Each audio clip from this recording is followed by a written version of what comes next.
رب کا مہمان ہے یہ ہم پر احسان ہے یہ رب کا مہمان ہے یہ ہم پر احسان ہے یہ کر لو عبادت تم رب کا ہے فرمان یہ ہے نوید رمضان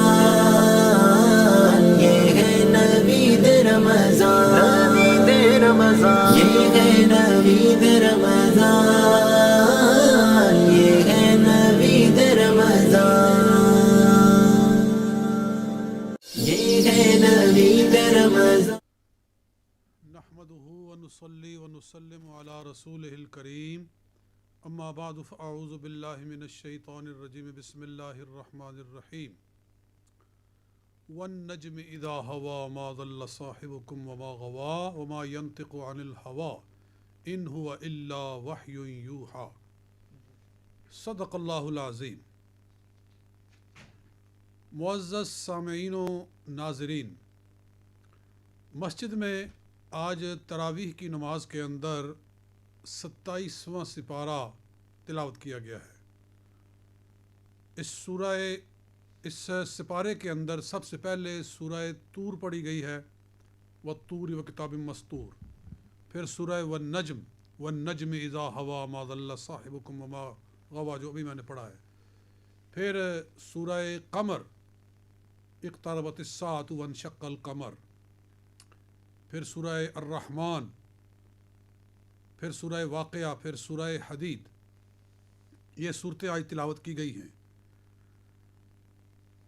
سورہ نجم کا جو ایک منفرد مضمون ہے اس کے اندر، وہ ہے حضور علیہ الصلوۃ والسلام کی معراج شریف، اور ابتدا میں آقا دو جہاں صلی اللہ علیہ وآلہ وسلم کی زبان مبارک سے نکلنے والے الفاظ کی سچائی کو بیان کیا گیا ہے کہ وہ جو فرما رہے ہیں سچ فرما رہے ہیں۔ اگر وہ معراج بیان کر رہے ہیں تو سچ بیان کر رہے ہیں، کیونکہ وہ اپنی خواہش سے نہیں بولتے، وہ تو وحی الہی کے ساتھ بولتے ہیں۔ تو فرمایا والنجم اذا ہوا، ستارے کی قسم جب وہ جھکتا ہے۔ اس کا اشارہ بھی مفسرین نے معراج شریف کی طرف کیا ہے۔ ما ضل صاحبکم، تمہارے ساتھی یعنی تمہارے نبی سرکار دو عالم صلی اللہ علیہ وسلم کبھی نہیں بہکے، کبھی راہ حق سے نہیں وہ آگے پیچھے ہوئے، ہمیشہ سیدھے راہ پہ چلے ہیں۔ وما غوا، اور نہ کبھی انہوں نے نفس کی پیروی کی ہے، اور نفس کی پیروی کر کے حکم الہی سے انہوں نے مخالفت کی ہے۔ ان کے اندر کوئی غوایت نہیں ہے، یعنی نفس کی پیروی نہیں ہے ان کے اندر یہ چیزیں ہیں ہی نہیں ہیں۔ یعنی یہاں سے معلوم ہوتا ہے کہ نبی کیسا معصوم ہوتا ہے۔ یہ عقیدہ ہے اہل اسلام کا، اہل سنت و جماعت کا، کہ تمام انبیاء کرام معصوم ہیں، ان سے گناہ نہیں ہو سکتا۔ وہ شیطان کے بہکاوے میں آ کر معاذ اللہ کسی حکم الہی کی جان بوجھ کر مخالفت نہیں کر سکتے، حکم الہی کو توڑ نہیں سکتے۔ وہ بھول جانا، حضرت آدم علیہ السلام کا بھول جانا، وہ ایک اور چیز ہے، لیکن جان بوجھ کر وہ ایسا کریں یہ نہیں ہو سکتا۔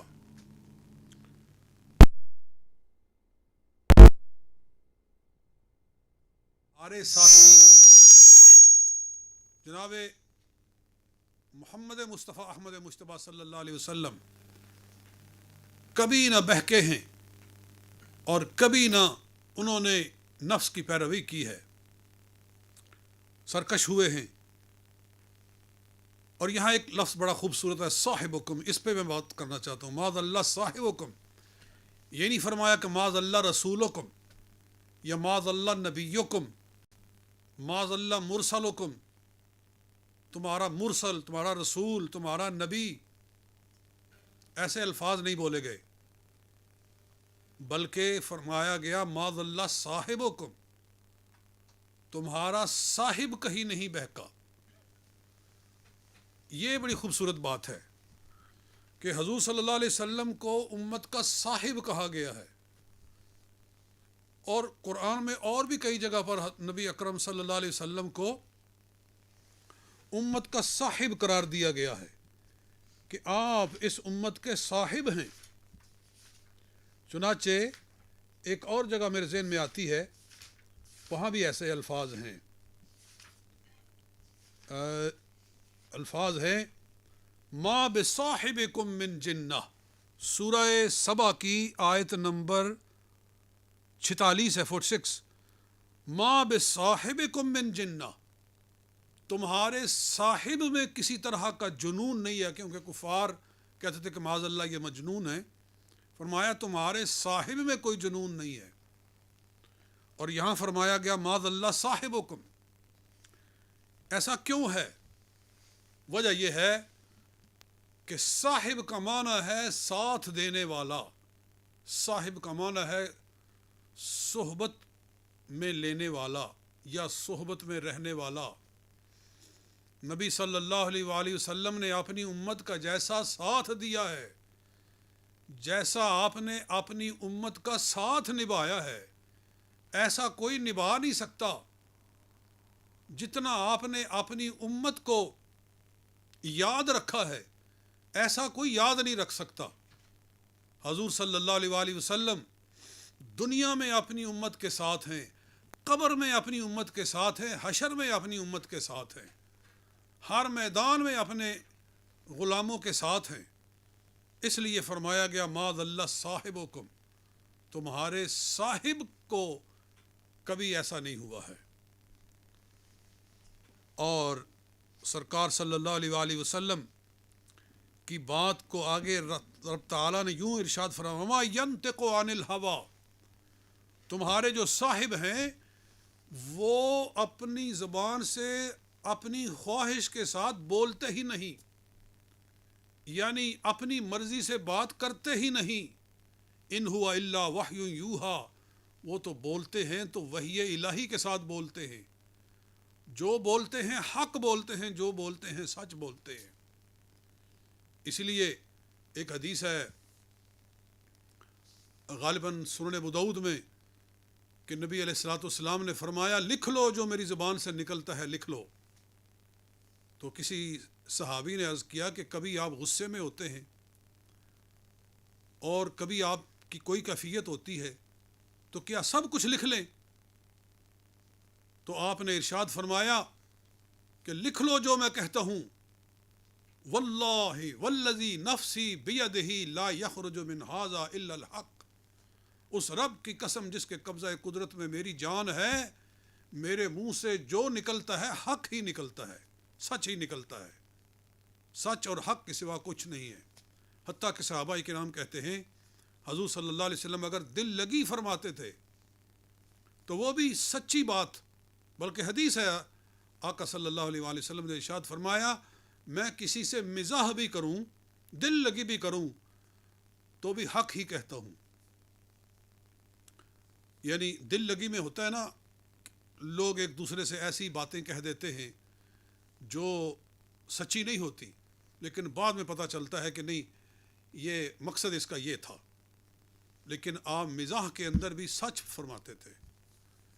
چنانچہ حضرت انس رضی اللہ تعالیٰ نے ایک مرتبہ حضور صلی اللہ علیہ وسلم نے فرمایا او دو کانوں والے، او دو کنا لیا، آپ نے محبت کے ساتھ یہ فرمایا، ان کو یہ جملہ بہت ہی بھایا، بہت ہی خوش ہوئے کہ میرے آقا نے مجھے یوں کہا ہے، اے دو کانوں والے۔ تو دو ہی کان ہوتے ہیں ہر آدمی کے، تو یہ صرف ان کو خوش کرنے کے لیے کہا۔ اسی طرح حضرت ام ایمن نبی صلی اللہ علیہ وسلم کی باندی تھی، ان کا نکاح کیا تھا حضور علیہ الصلوۃ والسلام نے حضرت زید بن حارثہ کے ساتھ۔ تو وہ ایک مرتبہ آپ کے پاس حاضر ہوئی، عرض کرنے لگی یا رسول اللہ صلی اللہ علیہ وسلم میرا شوہر آپ کو بلاتا ہے، وہ شاید بیمار ہوں گے کہ حضور آئیں اور کوئی دعا فرمائیں، دم فرمائیں، تو میرا شوہر آپ کو بلاتا ہے۔ آپ نے فرمایا من ہوا، اہو الذی فی عینیہ بیاض، کس کی بات کرتی ہو؟ وہ جس کی آنکھوں میں سفیدی ہے۔ تو وہ کہنے لگی کہ والذی نفسی بیدہ لیس فی عینیہ بیاض، حضور یا فرمایا کہا والذی بعثک بالحق، اس رب کی قسم جس نے آپ کو بھیجا ہے حق دے کر، ان کی آنکھوں میں کوئی سفیدی نہیں ہے۔ تو پھر حضور نے فرمایا نہیں، اس کی آنکھوں میں سفیدی ہے۔ تو کہنے لگی نہیں، اللہ کی قسم نہیں سفیدی ہے۔ فرمایا کہ ہے کوئی ایسا انسان کہ جس کی آنکھوں میں سفیدی نہ ہو؟ تو وہ بڑی محظوظ ہوئی کہ میں سمجھی کہ شاید حضور فرما رہے ہیں کہ اس کی آنکھوں میں موتیا ہے، لیکن حضور فرما رہے تھے کہ اس کی آنکھوں میں عام جیسے کہ ہر انسان کی آنکھوں میں سفیدی ہوتی ہے۔ یہ آپ کا ایک انداز تھا دل لگی کا، مزاح کا۔ تو آپ مزاح میں بھی جو فرماتے تھے سچ فرماتے تھے، اس لیے رب فرما رہا ہے وما ینطق عن الہوا، وہ اپنی خواہش سے نہیں بولتے، وہ بولتے ہیں تو حکم خدا کے ساتھ بولتے ہیں۔ تو یہاں سے دو چیزیں معلوم ہوئیں، ایک تو سرکار کا معصوم ہونا، اور دوسرا حدیث کا حجت ہونا، کہ حدیث سرکار صلی اللہ علیہ وسلم جو کہیں وہ ایسے ہی ہے جیسے کہ رب نے کہا ہے، یعنی نبی علیہ الصلوۃ والسلام کا قول حقیقت میں قول خدا ہے۔ تو جو لوگ حدیث کو نہیں مانتے، حدیث کا انکار کرتے ہیں، وہ پکے بے ایمان ہیں، وہ دائرہ اسلام سے خارج ہیں۔ بس کوئی تحریک نہیں شروع ہوئی ہے ان کی تکفیر کی کہ ان کو باقاعدہ کافر قرار دیا جائے، وگرنہ ان کے اور منکرین ختم نبوت کے درمیان میں کوئی فرق نہیں ہے۔ تو یہ چیز بیان ہوئی ہے، اور پھر حضور صلی اللہ علیہ وسلم کے معراج کی بات ہوئی ہے کہ ثم دنا فتدلی، پھر وہ جلوہ قریب آ گیا، پھر وہ اور نزدیک آ گیا، وہ اور زیادہ قریب آ گیا، فکان قاب قوسین او ادنا، تو پھر ایسے قریب آ گیا کہ جیسے دو کمانیں آپس میں مل جائیں، یا اس سے بھی قریب آ گیا۔ یہ نبی علیہ الصلوۃ والسلام کا قرب الہی میں جانا، اللہ کے حضور میں حضیرت القدس میں حاضر ہونا، جیسا کہ اس پر حدیثیں ہیں کہ حضور علیہ الصلوۃ والسلام نے فرمایا کہ جب میں لوح و قلم سے آگے گزرا تو پھر حجابات تھے، نوری حجابات، اور 70,000 حجابات تھے، اور ہر حجاب سے دوسرے حجاب تک 70,000 برس کا فاصلہ تھا۔ میں نے ان سب کو طے کیا، اور آخر نبی اکرم صلی اللہ علیہ وسلم اس مقام پر پہنچے کہ جس کو حضیرت القدس کہتے ہیں۔ وہاں اللہ رب العزت نے پھر آپ سے کلام فرمایا۔ وہ کیا کلام تھا؟ اللہ ارشاد فرما رہا ہے، اشارہ فرما رہا ہے کہ فَأَوْحَىٰ إِلَىٰ عَبْدِهِ مَا أَوْحَىٰ، پھر اس مقام پر اللہ نے اپنے بندے کی طرف وحی فرمائی جو وحی فرمائی، یعنی اس وحی کو وہ کتنی تھی، اس کی کیا کیفیت تھی، اور وہ کب تک ہوئی اور کتنی ہوئی، یہ کوئی نہیں بتا سکتا۔ اس لیے فرمایا فَأَوْحَىٰ إِلَىٰ عَبْدِهِ مَا أَوْحَىٰ۔ تو یہ شان ہے میرے محبوب صلی اللہ علیہ وسلم کے معراج کی۔ البتہ حضور نے اس میں سے کچھ جھلکیاں بتائی ہیں، اس معراج کے اس مقام دنا فتد اللہ کی کچھ جھلکیاں سرکار نے بتائی ہیں۔ ان میں سے ایک یہ ہے کہ التحیات للہ والصلوات والطیبات، السلام علیک ایہا النبی ورحمۃ اللہ وبرکاتہ، السلام علینا وعلی عباد اللہ الصالحین۔ یہ جو پڑھی جاتا ہے نماز میں، جو ہم تشہد پڑھتے ہیں، یہ وہ گفتگو کا ایک حصہ ہے جو رب اور اس کے محبوب کے درمیان میں ہوئی تھی۔ میں اب اس کی تشریح میں جا نہیں سکتا کیونکہ وقت نہیں ہے۔ ایک بڑی خوبصورت بات آگے فرمائی گئی ہے اسی سورہ نجم میں، آیت نمبر اس کی 32 ہے کہ فرمایا فَلَا تُزَكُّوا أَنفُسَكُمْ، اپنے آپ کی پاکیزگی نہ بیان کیا کرو، اپنے آپ کو پاک نہ قرار دو۔ یعنی کچھ لوگوں کو گھمنڈ ہوتا ہے کہ جناب ہم تو بالکل سیدھی بات کرتے ہیں، ہم نے تو کبھی الٹی بات کہی نہیں، یعنی یہ کچھ لوگوں کو اپنے آپ پہ پتہ نہیں کیا ناز ہوتا ہے کہ جناب میں تو جناب بالکل سچی بات کرتا ہوں، میں تو کھری بات کرتا ہوں، میں تو منہ پہ کہتا ہوں، میں تو باپ بھی ہو تو اس کو کہہ دیتا ہوں. حالانکہ ایسے لوگ پکے منافق ہوتے ہیں، جھوٹ بولنے والے لوگ ہوتے ہیں، لیکن کہنے کو کہتے ہیں جناب ہم نے تو جناب کبھی الٹ بات کی ہی نہیں. تو اللہ تعالیٰ فرما رہا ہے فلا تزکوا انفسکم، اپنے آپ کو پاک نہ قرار دو، ہوا اعلم بمن اتقی، اللہ ہی خوب جانتا ہے کہ کون اللہ سے ڈرنے والا ہے. تو اپنی تعریفیں کرنا، اس بات کو ناپسند قرار دیا گیا ہے کہ اپنی تعریفیں نہ کرو. اور جو بندہ اپنی تعریفیں کرتا ہے وہ متکبر ہوتا ہے، اور یا اپنی تعریفیں سن سن کے خوش ہوتا ہے. یعنی یہ بھی ایک بہت بڑا مرض ہے. انسان اپنی تعریف سننا چاہتا ہے اور سن کے پھر وہ پھولا نہیں سماتا، اور تعریفوں کے پل باندھنے نے لوگوں کو گمراہ کیا. پہلے زمانے میں بادشاہ جو ہوتے تھے ان کو ذل خدا، ذل الہ، اور ان کو کیا کیا القاب دے کے جہاں پناہ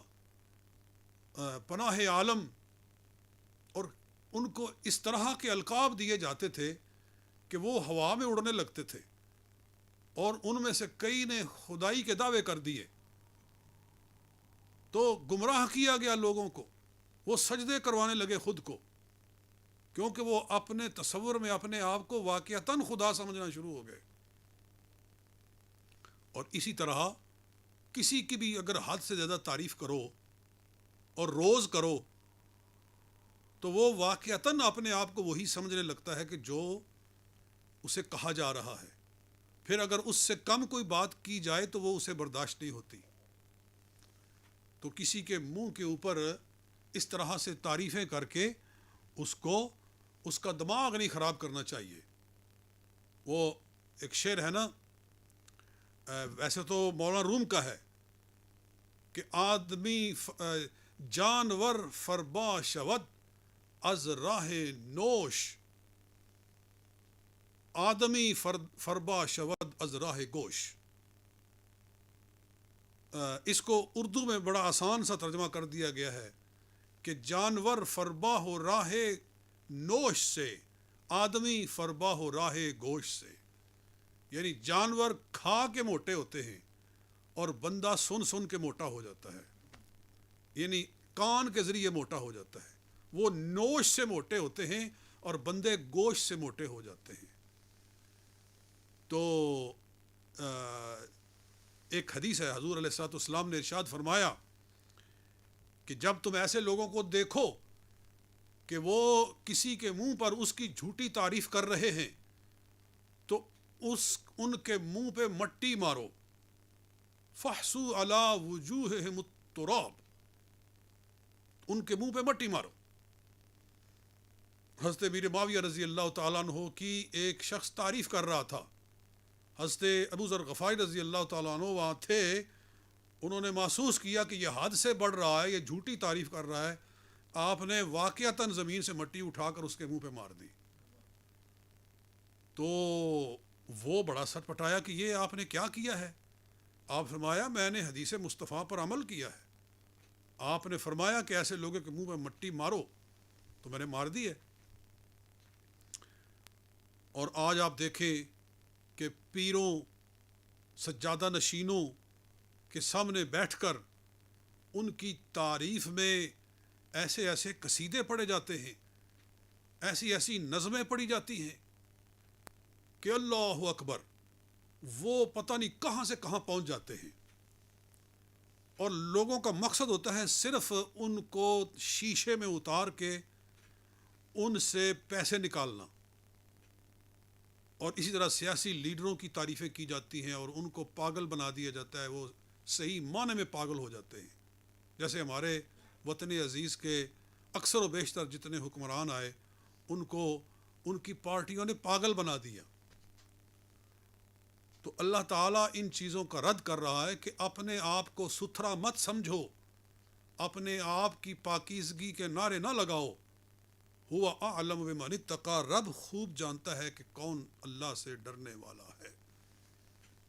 میں نے اس پر تھوڑا زور لگا دیا کیونکہ یہ بیماری ہمارے معاشرے کے اندر بہت زیادہ پھیلی ہوئی ہے. ہاں، سچی تعریف، صحیح تعریف، ایک شخص کے اندر کوئی خوبی ہے، واقعتاً ہے، تو وہ اگر بیان کر دی جائے تو اس میں کوئی عیب نہیں ہے. لیکن کسی کو بڑھا چڑھا کے کہاں سے کہاں پہنچانا اور پھر اس کو عادت بنا لینا، یہ مفاد پرست لوگوں کا طریقہ ہوتا ہے، اور اس سے بہت ساری خرابیاں اور بگاڑ پیدا ہوتے ہیں. ہاں، اور پھر آگے سورہ قمر ہے، اقتربت الساعۃ وانشق القمر، کہ قیامت قریب آ گئی ہے اور چاند کے ٹکڑے ہو گئے. یہ حضور صلی اللہ علیہ وسلم کا معجزہ شق القمر ہے، جس کی طرف اللہ تعالیٰ نے ارشاد فرمایا ہے. اور یہ کفار نے معجزہ طلب کیا اور حضور علیہ الصلوۃ والسلام نے ان کو دکھایا.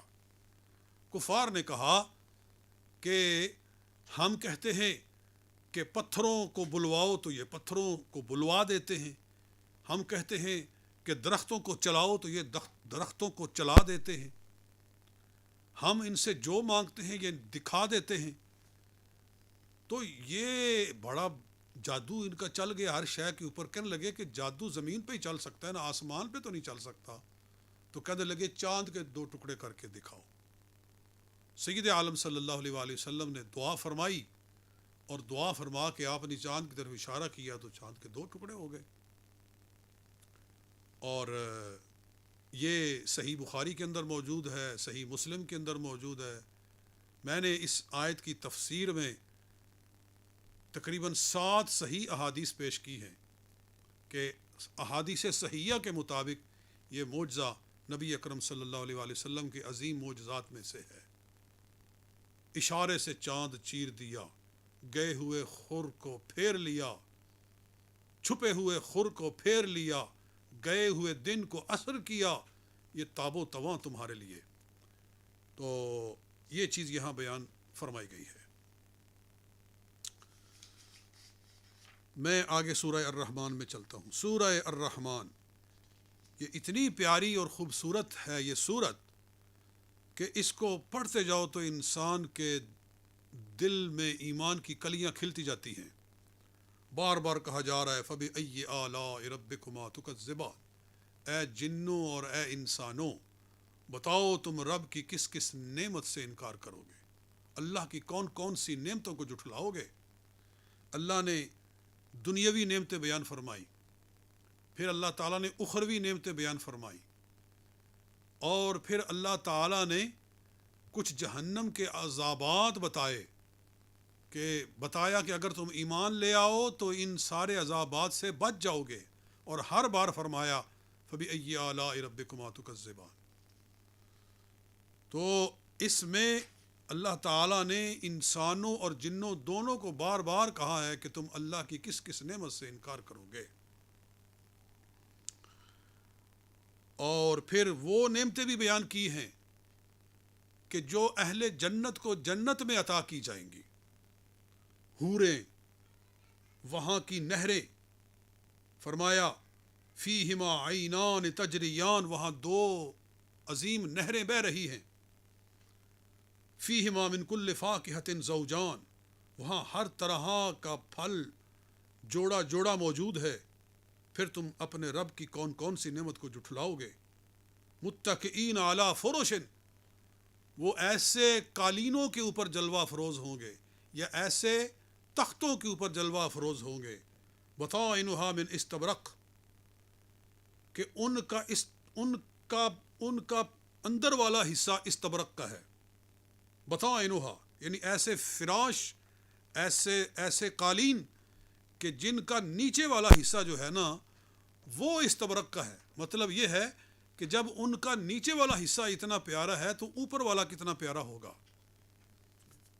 تو وجن الجنتین دان، اور ان دونوں باغوں کے جو پھل ہیں وہ خود جھکے ہوئے ہیں. اور حدیث میں آتا ہے کہ پھل توڑنے کی ضرورت نہیں پڑے گی جنتی کو، بس وہ خواہش کرے گا کہ یہ جو چیز نظر آ رہی ہے اس کو کھانا چاہیے، اس کو قریب لانا چاہیے، تو اس کے ابھی دل میں تصور آئے گا اور اس درخت کی ٹہنیاں جھک کے اس کے پاس آ جائیں گی۔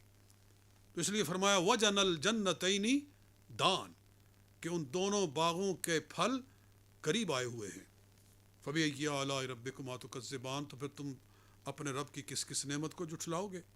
فِيهِنَّ قَاصِرَاتُ الطَّرْفِ، وہاں پست نظر بیویاں ہیں کہ جن کی نظر اپنے شوہر سے کسی دوسرے کی طرف جاتی ہی نہیں ہے۔ لَمْ يَطْمِثْهُنَّ إِنسٌ قَبْلَهُمْ وَلَا جان، اور جب یہ لوگ جنت میں جائیں گے تو اس سے پہلے کسی انسان نے یا کسی جن نے ان کو چھوا ہی نہیں ہے۔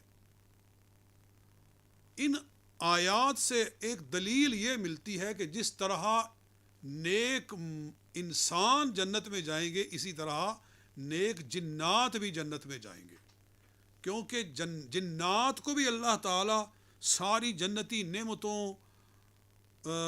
ان کو گنوا رہا ہے، ان کے سامنے بیان فرما رہا ہے کہ جنت میں یہ نعمت ہے، یہ نعمت ہے، یہ نعمت ہے۔ پھر تم اپنے رب کی کس کس نعمت کو جھٹلاؤ گے؟ یہ انسانوں سے بھی کہا جا رہا ہے اور جنوں سے بھی کہا جا رہا ہے۔ تو یہ دلیل ہے اس بات کی کہ جنات بھی جنت میں جائیں گے۔ تو یہ جنتی نعمتیں بیان فرمائی گئیں، اور قرآن میں جنت کا جیسا نقشہ کھینچا گیا ہے، جنت کی جیسے بہاریں بیان کی گئی ہیں، جنت کی جس طرح نعمتیں بیان کی گئی ہیں ایک ایک کر کے، ایسا نقشہ نہ زبور میں ہے، نہ تورات میں ہے، نہ انجیل میں ہے، نہ کسی آسمانی صحیفے میں ہے۔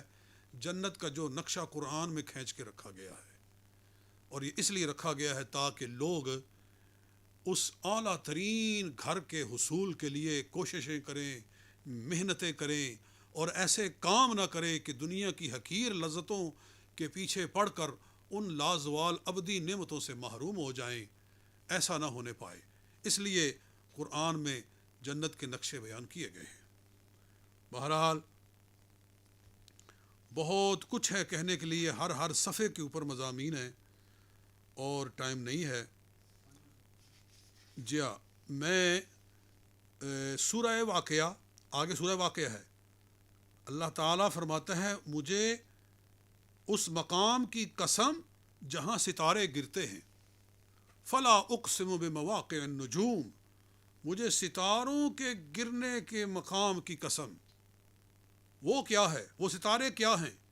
آگے خود ہی فرمایا وَإِنَّهُ لَقَسَمٌ لَوْ تَعْلَمُونَ عَظِيمٌ، اور اگر تم جانو تو یہ قسم بہت بڑی ہے، یہ بہت بڑی قسم، ستاروں کے گرنے کی قسم اٹھائی گئی۔ بمواقع النجوم، یہ مواقع، یہ اس میں ظرف بھی بن سکتا ہے اور یہ مصدر میمی بھی بن سکتا ہے، یعنی مواقع، یہ واقع یقع کا مصدر میمی بھی بن سکتا ہے۔ معنی بنتا ہے کہ ستاروں کے گرنے کی قسم، یعنی مصدر کا معنی ستاروں کے گرنے کی قسم، اور اگر تم جانو تو یہ بڑی قسم ہے۔ اور پھر خود ہی تشریح فرمائی کہ یہ کیا ستارے ہیں، فرمایا انہ لقرآن کریم فی کتاب مکنون، یہ قرآن کریم ہے، یہ ستارے، یہ قرآن کریم ہے ایک چھپی ہوئی کتاب کے اندر، لا یمسہ الا المطہرون، کہ جسے پاک لوگوں کے سوا کوئی چھوتا نہیں ہے۔ تو مطلب یہ ہے کہ یہ جو اللہ کا قرآن ہے یہ ستاروں کی شکل میں نازل ہوا، یعنی ایک ایک آیت، دو آیتیں کر کے، ایسے کہ جس طرح آسمان رفعت سے ستارے گرتے ہیں، اس طرح قرآن کی آیتیں ستارے بن کر قلب مصطفیٰ صلی اللہ علیہ وسلم پر نازل ہوئی۔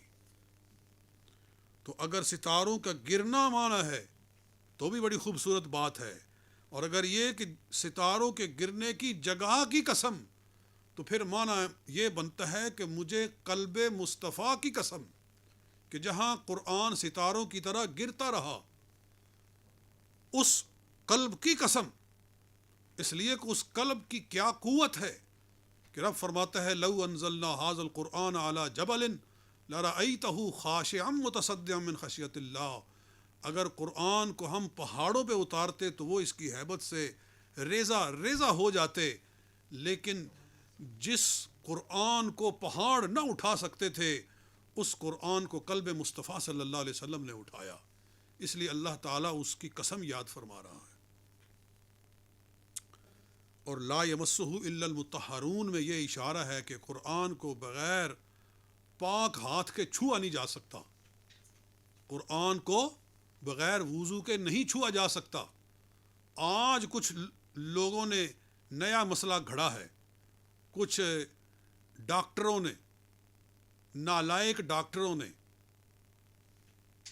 یہ اپنی طرف سے مسئلہ گھڑا ہے کہ قرآن کو چھونے کے لیے وضو ضروری نہیں ہے، جبکہ سارے امام متفق ہیں اس بات پر، چاروں امام متفق ہیں اس بات پر کہ قرآن کو بغیر وضو کے ہاتھ نہیں لگایا جا سکتا۔